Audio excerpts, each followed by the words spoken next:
Masih musim gak sih anak kecanduan game sampai harus dibawa ke dokter?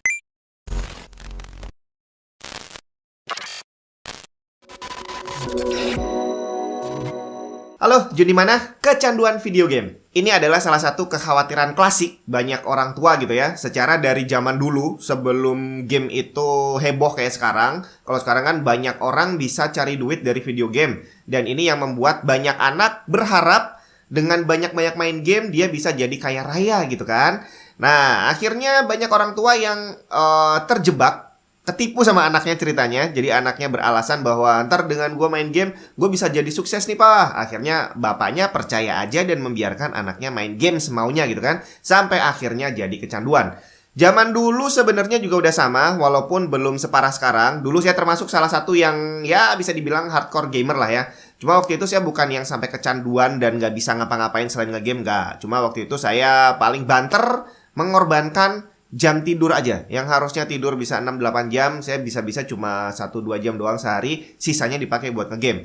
Tapi di luar itu, saya masih bisa menjalankan aktivitas secara normal. Tapi nggak bisa dipungkiri bahwa para gamer ini melakukan kegiatannya itu dengan cara yang bermacam-macam. Ada yang cuma sekedar hobi, sekedar sehari main game sejam 2 jam cuma buat ngisi waktu. Tapi ada juga yang sampai bener-bener kecanduan, yang sampai mereka nggak bisa melakukan hal lain selain video game. Sekolahnya bubar, terus pekerjaan juga jadi kacau balau. Hubungan mereka dengan keluarga dan teman-teman juga jadi hancur berantakan. Dan gak sedikit yang sampai melakukan kejahatan hanya untuk menjalankan hobi ngegamenya. Dan beberapa waktu lalu sempat heboh juga di Indonesia. Ada berita anak-anak yang kecanduan game sampai harus dibawa ke profesional.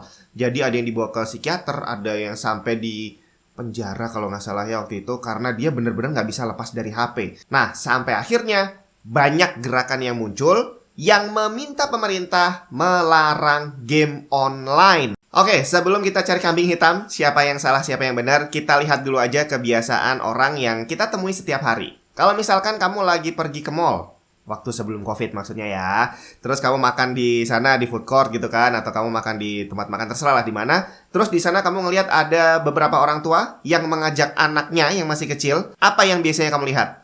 Orang tuanya pada ngobrol. Terus apa yang dilakukan sama anak-anaknya? Apakah mereka mainan? Apakah mereka ngobrol? Atau mereka pegang HP? Kayaknya opsi pegang HP ini adalah yang paling banyak dilakukan sama orang tua zaman sekarang. Bukan cuma pas di luar rumah, bahkan di rumah aja. Kalau pas anaknya lagi rewel, tidak jarang mereka langsung kasih HP. Bahkan anak yang belum bisa ngomong pun, yang masih bener-bener bayi kalau lagi rewel, langsung dikasih HP depan mukanya, setelin Baby Shark, langsung diem tuh anaknya. Makanya waktu itu anak TK yang baru aja belajar ngomong dan bersosialisasi, ternyata mereka sudah hafal banget sama lagu Baby Shark. Nah, ternyata kebiasaan ini nggak berhenti sampai TK doang. Banyak orang tua yang akhirnya membiarkan anaknya dikit-dikit mau rewel kasih HP. Mau ribut kasih HP hanya untuk anaknya biar bisa diem aja. Dan akhirnya waktu anaknya udah kelas 5 SD nih misalkan, dan anaknya nggak bisa lepas dari HP, tiba-tiba orang tuanya ini kaget.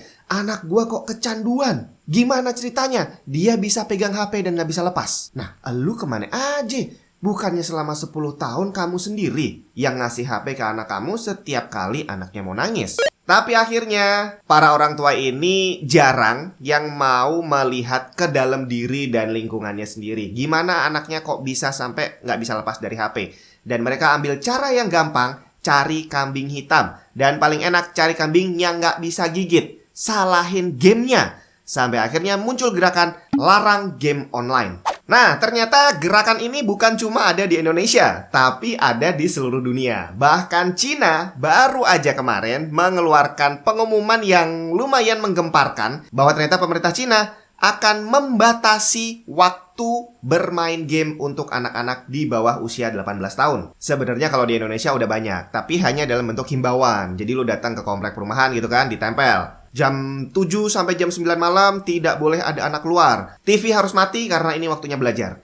Banyak banget yang kayak gitu, tapi sejauh ini hanya sekedar himbauan yang tidak ada sanksi hukumnya. Cina membawa peraturan ini ke level yang berbeda dan bener-bener ekstrim. Pembatasan yang dilakukan oleh pemerintah Cina gila banget. Untuk anak-anak di bawah 18 tahun hanya boleh main game 3 jam dalam 1 minggu. Dan itu pun hanya boleh untuk hari Jumat, Sabtu, sama Minggu ditambah hari libur. Jadi kalau nggak ada hari libur ya, dalam 1 minggu itu Jumat hanya boleh 1 jam, Sabtu 1 jam, dan Minggu 1 jam. Dan ini diatur, jamnya hanya boleh jam 8 sampai jam 9 malam. Dan aturan ini bukan dilempar ke para orang tua, tapi justru dilempar ke perusahaan video game. Jadi nanti para developer game ini yang mengelola game online gitu ya, itu harus punya mekanisme verifikasi data. Bukan cuma sekedar masukin input data sembarangan asal bisa main, tapi harus pakai data pribadi. Dari nama pribadi, alamat, terus umur, dan segala macamnya, semua harus asli.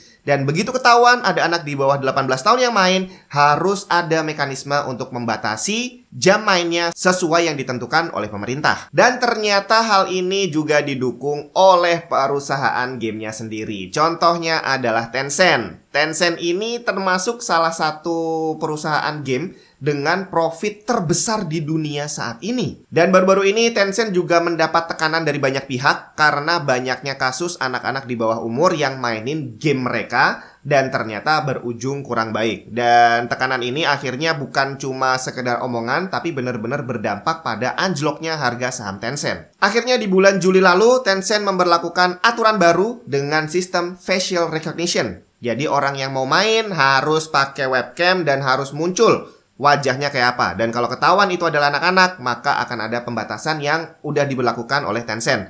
Dan mungkin nanti akan ditambah lagi dengan aturan pemerintah Cina yang baru. Dan ternyata menurut Tencent sendiri, hal ini tidak akan terlalu berpengaruh terhadap penjualan game. Karena jumlah gamer di bawah umur tadi hanya sekitar 2% lebih dikit lah dari total penjualan gamenya. Jadi dengan menghalangi mereka untuk main, tidak akan berpengaruh terhadap kesehatan perusahaannya. Kebijakannya ya boleh dibilang bagus sih, karena emang anak-anak ini harus benar-benar diarahkan. Dan kalau memang orang tua nggak sanggup untuk mengarahkan, ya mau gimana lagi, pemerintah harus ikut bantuin. Tapi hal ini kayaknya agak berat kalau dilakukan di Indonesia. Secara game-game yang dimainin sama anak Indonesia ini bukan game buatan Indonesia. Dan kalau kita mau lihat, game-game yang bikin kecanduan ini biasanya juga game yang punya rating bukan untuk anak-anak. Contohnya Free Fire. Dia punya rating ESRB 12+. Artinya hanya boleh dimainkan oleh anak yang usianya 12 tahun ke atas. Atau PUBG yang punya rating T atau teenager. Tapi ini juga harus kita artikan dengan pakai logika. Kalau dia nulis 12 tahun, apakah artinya anak 12 tahun boleh main semaunya? Enggak juga. Ibaratkan aja anak umur 18, 17, 18 tahun itu secara fisik itu udah layak untuk dikatakan sebagai orang dewasa. Tapi apakah kita sebagai orang tua mau anak kita menikah di umur 17-18 tahun? Hal yang sama juga bisa kita ibaratkan, apa ya yang bukan video game ya? Pisau aja.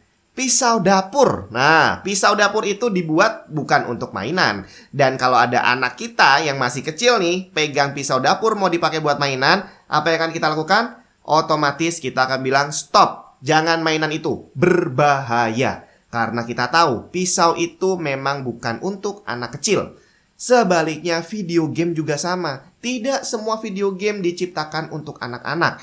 Dan tugas orang tua atau mungkin kamu sebagai kakak yang punya adik masih kecil dan kamu paham tentang dunia video game, kamu udah harus tahu mana yang bagus untuk adik kamu dan mana yang enggak. Dan gak lucu dong kalau sampai kamu membiarkan anak-anak kecil di rumah mainan pisau, terus sampai akhirnya mereka terluka, dan yang kamu lakukan adalah nyalahin pabrik pisaunya. Dan kamu minta pemerintah untuk menutup pabrik pisau. Nggak masuk akal sama sekali. Hal yang sama juga berlaku untuk video game. Jadi sangat nggak pas kamu membiarkan anak-anak kecil main video game yang bukan untuk anak-anak. Dan kalau terjadi sesuatu, kamu nyalahin perusahaan video gamenya. Jadi, sebelum pemerintah Indonesia ikut-ikutan mengeluarkan kebijakan seperti pemerintah Cina, atau lebih penting lagi, sebelum anak-anak dan adik-adik kamu kecanduan game, kita sebagai orang dewasa yang ada di sekitarnya harus dengan sadar tahu kapan harus menghentikan dan kapan harus mengizinkan mereka untuk main game. Sampai ketemu di video yang lain.